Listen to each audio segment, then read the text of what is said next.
All right, amazing. Today we are live on the SEO Leadership webinar. Today we have on Leona. Leona has previously been the head of SEO at StrategiQ, has also been an associate SEO director at Ayima, and she has an incredible list and lineup of experience under her belt with 10 plus years in the industry.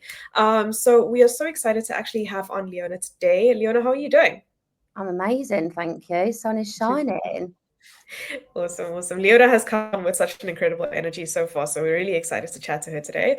Um, can you just kick things off for us by telling our listeners a little bit about your experience and how you got into SEO, and take us through a little bit of a journey of where you got to with your previous roles? Yeah, of course. So I feel like most people that do SEO kind of say the same thing and that they fell into it, perhaps. I don't think anyone perhaps set out to do it. But I started and just got the opportunity to do some work experience at a full service marketing agency near me. So when I was actually in sixth form. And yeah, just absolutely loved it and ended up sort of continuing working there full time when I finished my A levels. And yeah, just one thing led to another. I took my role at Reddico and spent like the best 6.5 years there as well with the most amazing team. Learned so much, started to work with, it was really exciting there actually, because when I joined the business, there was like four of us, and mostly sort of myself and the directors. Learned everything from them, and then the team grew, and we ended up working with some really amazing brands over that time. And then yeah, ended up joining Ayima. Again, had some nice like wins there as well. So joined as a senior consultant, was promoted, made associate director, and again just had the opportunity to work with again more amazing clients. Definitely some real career highlights there, and then joined StrategiQ last year. And yeah, that's been amazing. So we're another full service marketing agency, and I've loved just being involved more in like the creative side of things as well that we do, aside from like just SEO at the other places. Awesome. You've been with Reddico for I want to say close to 7 years, 6 months and 6 years and 6 months. Yeah. And something that I have kind of been placing a lot of emphasis on with our marketing this year is trying to cover how to improve um, the retention rates within keeping your team together for such long periods of time. What was your experience like with Reddico, and what made you sort of stay in and kept the buy-in of the company and the team? I just never ever considered leaving. I was just so happy. Mm, And the leadership team there were just like unbelievable. I feel like they made such an effort to really connect with everyone and support everyone personally. And I mm, always, something I'm sort of quite passionate about, just making sure we've always got people to learn from and feel really inspired by. And I always knew that we did amazing work. And mm. I always had people to learn from constantly. So as new people joined, they were always just knew so much. And I remember like sitting with our development team and learning about how to do my first page speed audit. Like it was just, yeah, it was really amazing. But I think definitely the people was the biggest thing for me. And even like when the business did grow and got the opportunity to work on like the bigger accounts, and that was sort of a new journey, new transition, just still had so much support. And Mm. they always really involved the team in decision making as well. So even if anything was done, I mean, I suppose you could say it meant things took longer sometimes to happen, but they Mm. just really involved everyone in any decision. They rolled out sort of like flexible working and stuff before it was cool and trendy, and so they just did loads of things like that. I think that were really like ahead of the curve at the time. Excellent. Awesome. And Leona, on that as well, obviously 6.5 years is crazy, especially agency side as well. But you mentioned at the start that initially it was like a team of four, and then you sort of as the team goes, I think now it's around 40, so Yeah. almost like sort of 10x. So how was that experience and that growth? And can you remember any sort of like main pain points that you sort of experienced? Maybe like an intake of clients where you might not be able to handle it at that time, or stuff like that, and how you got past it. Yeah, I think there's always those periods of, I've seen it in every agency, like renewal dates where like that can sometimes be a little bit, tends to be like beginning of the year sometimes, or like end of like before Christmas can sometimes be a little bit manic. But I just think as long as you've got a really good team and people can ask for help when they need it, because again, I think sometimes people aren't the best at asking. So I think you need to know your team well and know how to support them. But yeah, I think it's expected, definitely agency side, like there's going to be periods where it just is busier than others. But as long as you've got good people around you, I think you can do anything. Definitely. And obviously, to bring on that many sort of new employees and stuff like that, the onboarding process must be pretty sort of well used anyway. Was there any sort of key points on that sort of stuck out in your mind, and anything that you've maybe brought forward to previous roles with like StrategiQ or Ayima? Yeah, the strategic onboarding process really impressed me. So they've got an amazing sort of people team who they do like this amazing insights profile on everyone. So actually, when I was interviewing at StrategiQ, it was like, I think I described it as if my therapist wrote notes. Yeah. It was like so detailed. It just spoke about all your strengths and weaknesses, do's and don'ts, how to communicate. And everyone in the team has one of those. And that's like the first thing that you do. And they allocate you like a colour. So I'm very yellow, which is like personable. And then you have your more detailed people who are like your blue and your green. And then your red people who are more, I suppose, like natural leaders. I think kind of categorizing people in that way and understanding a bit more like the psychology and how to work really well with people. I basically studied my team's ones. Like when I joined, I was like, right, I need to get to know these guys really well. And I think it really, really helped. And so I think that's probably like the most impressive attention to detail sort of onboarding process, and those check-in points as well. So I had like monthly catch-ups with my line manager and one of the directors as well. So got an opportunity to feedback constantly. And yeah, just share what was working. So that's been really, really positive. Love that. And on that, just with obviously with the team management side of things, how did you sort of use that to your advantage? Because obviously, like in terms of like adapting to each member's sort of skill set or personality is difficult. Yeah, definitely. So yeah, like I said, I did study it. I was really keen to get on with everyone and make a really good impression. And I think just listening, I think trying to like take time to get to know people as well. Obviously, working together is wonderful and great, but you want to be able to support people personally as well. And to do that, I think you need to get to know them as well. So you can't just be talking about deliverables and project planning and how much work we've got to do that month. I think you kind of need to get to understand what makes someone happy. So yeah, I think just really making an effort to do all of those things. Brilliant. Awesome. I was actually quite intrigued just to build off of that onboarding and interviewing process, just in regards to the colors. And it's such an interesting approach to identifying personalities and where they fit into the bigger team. But how, on top of that, I mean, just speaking from experience on a team that's, so well aligned, understands like the bigger business goals and stuff like that. How did you guys, when you were hiring, identify and hire the right cultural fits? Because obviously, naturally, something like that can really impact the flow of the team and the production. Yeah, definitely. I think everywhere I've worked, they've had quite a thorough interview process, and those sort of, especially at Reddico, I think there's quite a few stages, and especially the last one was literally like a culture interview.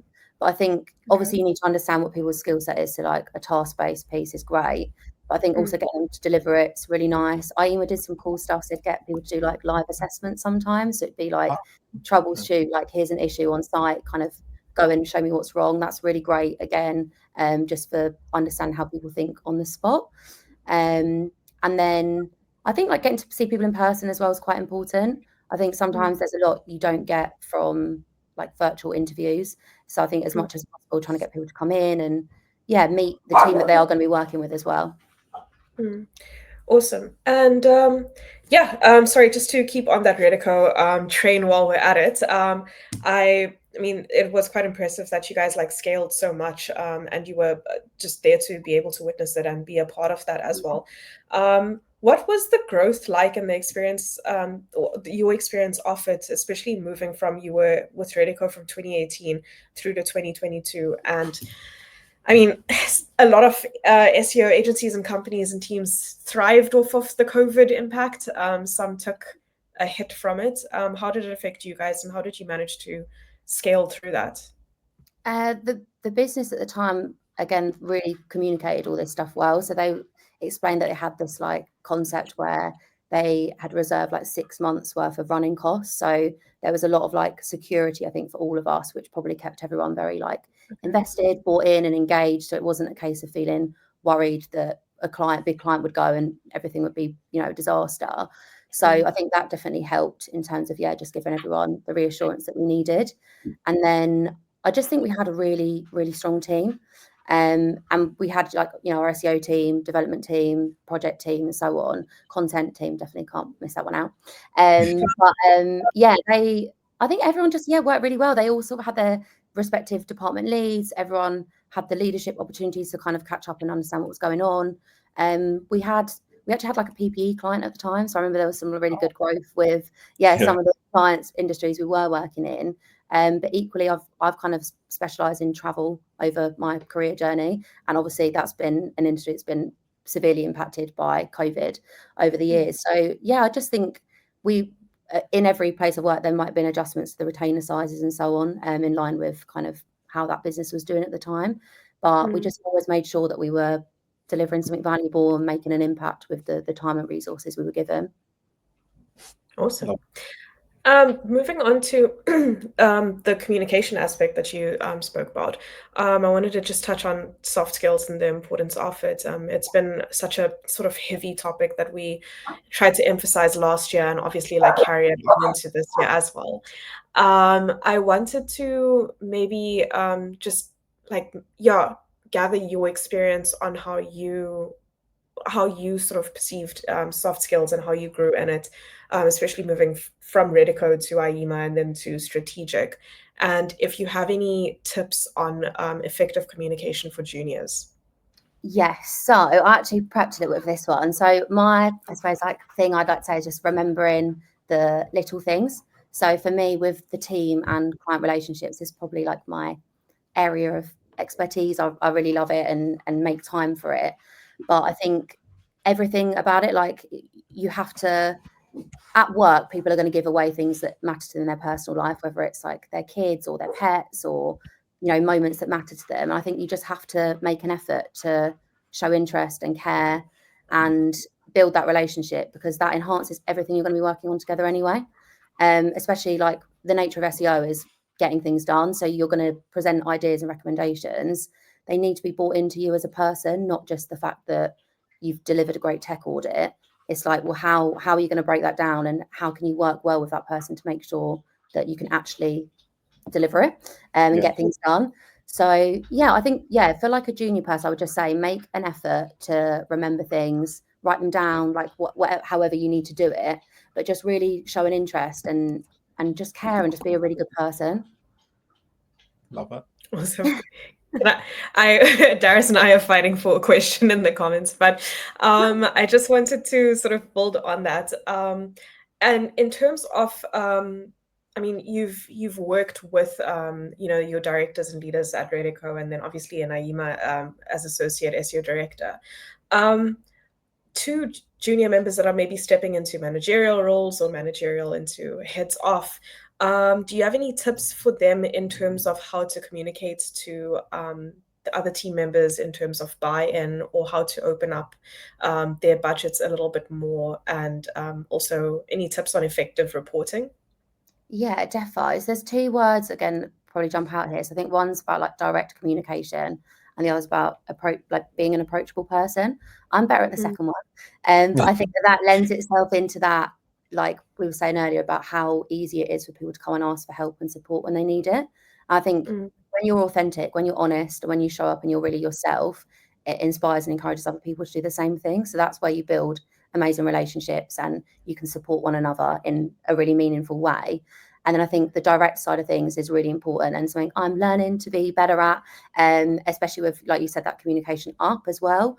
Is like, people are time poor, and you need to get to the point quickly and do all those things and communicate effectively. So I think just learning how to articulate what you really mean and what it is you really need is important as well. And with reporting, I know you said any tips for that. I feel like SEO is like, how simply can you communicate something complex?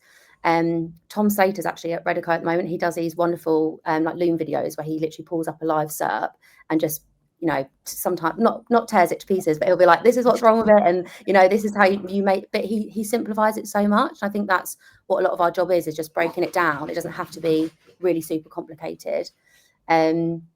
Lost my train of thought there. Something about that. Yeah, do with the reporting. Yeah. Excellent. And yeah, just to touch on that soft skills, obviously I saw on your LinkedIn, I think it was, you only posted it a couple of hours ago, that you're speaking at a conference shortly. So congrats on that as well. But obviously those short skills or soft skills have led to getting that conference where you can speak on stage and stuff like that. How important are networking events and speaking at these events for either like personal career development as well, but also just for maybe juniors looking to sort of progress maybe a wee bit slightly quicker? Yeah, definitely. I have to shout out, it's Athens SEO and my amazing friend Evers running it. So yeah, really excited to be involved in that. It's actually my first time speaking at something in person. So I've done more things like this virtually over the last couple of years, but definitely, really looking forward to it. I feel like all the networking events, like the Brighton SEOs, are the main ones I've sort of been to. Some like the Search London conferences as well. It gives you a buzz, and I think that that's what I go for really. Like, especially when you're junior, you're going to go and there's going to be, I suppose, exposure to topics that you might not have covered in your like day to day or what you're working on for clients. I think earlier on that was really valuable to me. I remember I'd like be writing notes constantly the whole way through, and that is still the case. I could still go and absorb lots of information. But for me now, it's definitely just about you get that like buzz and spark, and that you have all those people being in the same room, and just that energy, and you get to take that away and just feel energized and bring that into your work. Awesome. Tom Slater said hey in the comments and showed a little wave, so you've got a fan. Before we move on to more of your more recent career progression, I wanted to sort of just segue into side projects a little bit. We were asking a lot about that, and we're emphasizing it especially over November, December, and how SEOs can sort of prep for how side projects can assist them in finding their next role. It's such an asset, and I just wanted to ask you, like, what are your thoughts on it? Do you manage side projects? And is there anything that you, I guess, would have looked for in side projects when you were bringing on new members into your team? Yeah, I think it shows passion, and I think it kind of sets you apart, because it's not something that everyone does or has time to do either. But I think with the side projects, it could be that someone's got like another business idea or website that they work on, or some freelance clients. They might be helping a friend that has a business run their Google My Business or their Instagram or whatever that is. I think you learn so much more in those situations than you tend to in like a career like 9-to-5 position, because there's normally more loops to jump through. You've maybe got more people to sign off on a new blog content piece that you want to put live and see if it makes an impact, whereas you tend to have a bit more like autonomy and responsibility for start to finish on the side project. So I think it turns SEO recommendations and content and everything from like a theoretical concept to like you've got real experience of rolling out FAQ schema and testing it, and it actually worked and it actually made an impact. So I think that's what sets you apart in terms of you've got real confidence in delivering recommendations, because you actually know it's happened and made a difference. It's not just like from Google guidelines and you're going reciting, you should do this thing and roll it out without knowing that it's really going to make a difference. Sorry, go for it, Darcy. I'm just going to get completely away from it. So in terms of, obviously you've had quite an extensive career in SEO, probably just before the AI and then now the big sort of hit on AI as well. What are your sort of takes on AI and SEO, and how are you sort of like leveraging it to sort of get better results for your clients? Yeah, we love AI. I think, definitely working with Luke at StrategiQ and Reddico, he's our head of AI and SEO now. He constantly inspires me. He shares things always. There's so much going on all the time. And again, come back to that, like how you break things down simply and communicate well. He's just done that so well. So I think he's helped the team really understand how to like implement new processes and workflows using things like ChatGPT and custom scripts, things like that are going to make a difference in terms of how quickly we can deliver tasks that perhaps were a bit more laborious previously. But I also just think that, like in general with AI, I think where it's shifted SEO and standards in the industry is just that the bare minimum is standard now. So I think going back a few years, the effort of just creating content was exhausting for like some businesses and some brands. That was where they were sort of stuck at. that's so much more accessible now, and obviously scalable. So I think it's pushed the bare minimum up and the great even higher. And then it's all about like what unique proposition you've got and what your customers really think and how you create a better journey for them then. So I think it's made the bare minimum better and then great even more amazing. Excellent. And on that, obviously, I think it really sort of came to sort of fruition, like maybe start of last year. AI was a big boom, especially with, like, as you said, about the content side of things. Also, whenever you're at that sort of senior level, when it did come out, how do you sort of negotiate with current clients that AI is not something to be worried about? It's something that they can actually use to their advantage, and try and maybe also try and stop them from maybe dropping an agency and just, okay, we're going to use ChatGPT to post all our blogs now for the next 12 months. Yeah, defo. I think, I mean, you need a person that knows what they're doing to use AI efficiently. I think that's, yeah, if anyone's listening, you do still need that support. I think using the AI well and like in the right ways is the win. But I think that, I've literally just lost my train of thought again. Can you remember what the question was? Yeah. So yeah, how did you sort of negotiate that with clients and make sure that you can give it sort of the benefits of AI to them, but also not letting them jump ship and going ahead and doing it themselves? No, really good question. So I actually remember this being at Ayima, because we had that was kind of when the big shift was, and clients were definitely scared, and it was like a difficult conversation to have with some of them, because they were worried that it was going to have a negative impact on the site. So I think over time we were able to show that competitors were using it and that they were seeing positive results. I think that's always what I lean on if I want to encourage or steer a client in a certain direction, is the fact that someone else is doing it, and they're seeing great results. So I think as long as we had that to kind of prove concept, by that I mean, like, if your competitors not had any PLP content and then all of a sudden every category's got it on there, that's kind of they're probably using AI for this, as well as you can normally tell in terms of like how it's written. But yeah, I think just having that real life example of how they're using it. Love it. And from that sort of client facing skill set, do you have any tips for maybe somebody who's at maybe an exec or specialist level that is now moving into whether it's an out and out account manager or just like an SEO manager that involves client facing? Is there any sort of initial tips to sort of just better that relationship? Yeah, I spoke a lot earlier about sort of being authentic, and I kind of think that comes into the whole like AI, SEO, personable skills thing. It's like you have to be yourself.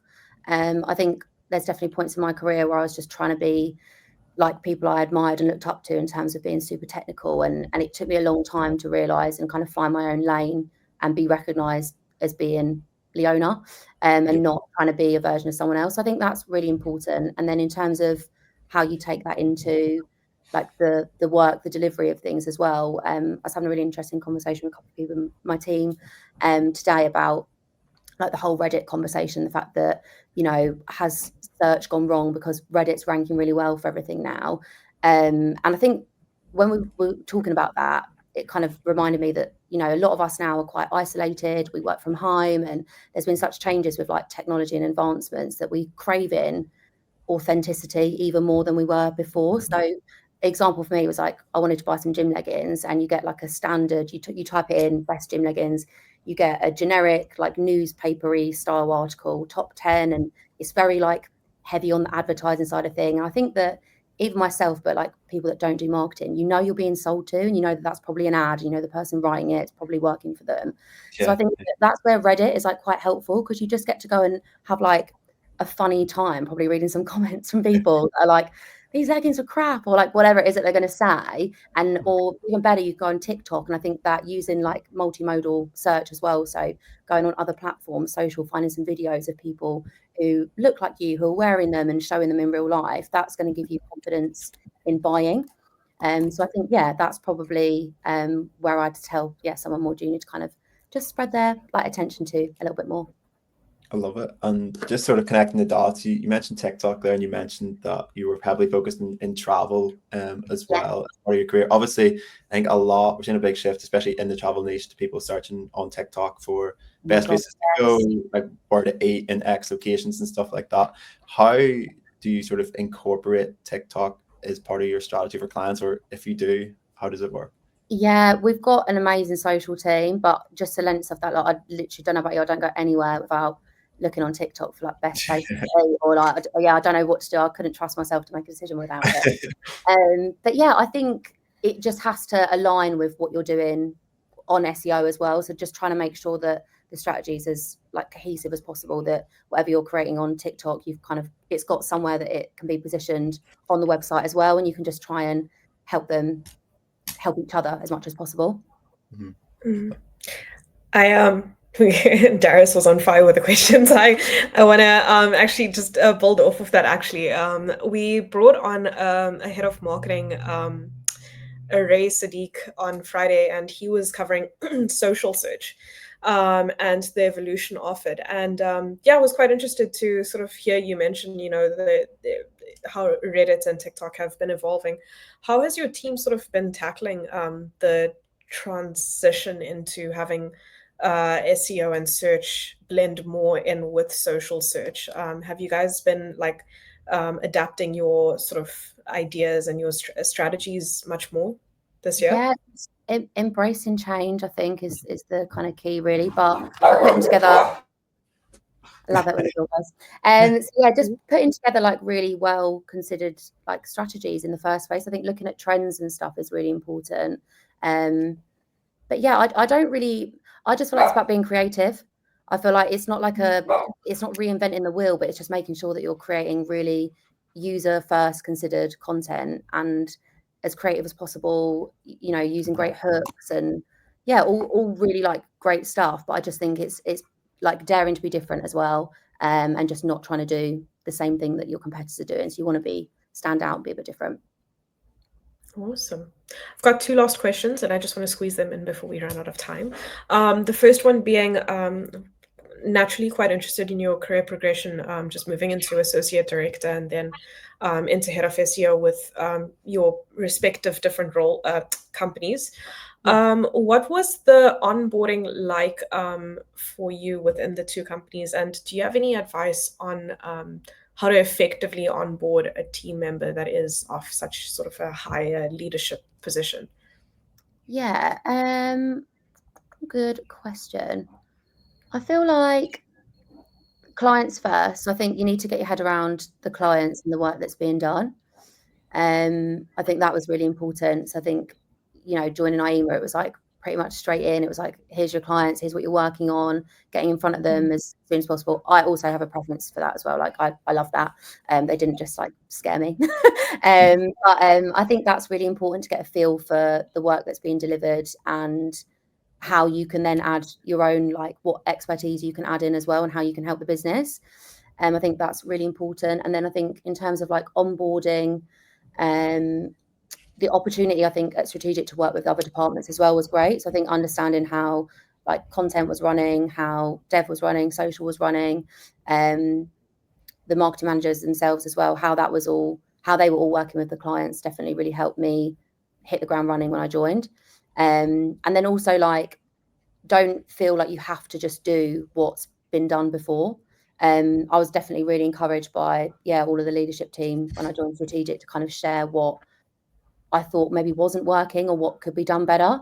And I think even if that's not like an open conversation, maybe it's not the first thing that they say, I think you find the right way to give that feedback, because again, you don't have to come into anything and just do things the way that has been done before, and you're going to have your own experience and you could find way better solutions together with applying new concepts to new teams as well. So being bold about it and sharing your thoughts. Awesome. Quick rapid fire question. What we did speak a little bit about it with AI and stuff, but what are your sort of predictions for the future of SEO this year and beyond? Wow. Yeah, good question. So more authentic content, like more real stuff.